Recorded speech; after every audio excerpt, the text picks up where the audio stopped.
Hello আমার প্রিয় বন্ধুরা, শুভ সন্ধ্যা গাইস। তো আজকে দেখো বিকেলে আমরা মা মেয়ে মিলে বের হয়ে গেছি তো একটা কাজের জন্য। কিসের জন্য সেটাও বলছি। তো গাইস আমরা রাস্তায় যেতে যেতে একটা কুইট মোনার সাথে আমার দেখা হয়ে গেছে।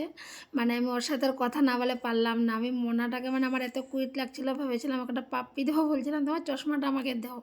তো ও মোনাটা একটু ভয় পাচ্ছিল, কেন কোনো দিন আমাকে দেখেনি, চিনে নেই, তো ভাবছে কোথার থেকে আসলো আর এই আন্টিটা আমার সাথে কথা বলছে। তো সত্যি মোনাটা খুব কিউট ছিল। তো আমি গিয়েছিলাম গাইস, আমার একটা ছেলের কলেজের প্রজেক্টের জন্য একটা ইংলিশ নিউজ পেপার লাগে, তো সেটা আনতে গিয়েছিলাম। তো যাই হোক, অনেক খোঁজাখুঁজির পরে একটা লাইব্রেরিতে পেয়ে গেছি।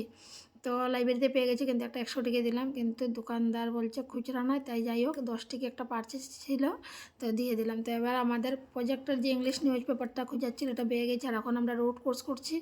আর শিলচর রোড কোর্স করাটা মুখের কথা না, একটু দেখে শুনে করতে হয়। তো দেখতেই পাচ্ছ ভিড় ভাড়াক্কা কীরকম। তারপরে মনীষাকে দেখতে পাচ্ছ পিছে, তো রোজ দিনের মতন ও আমার পিছিয়ে পিছিয়ে আসে।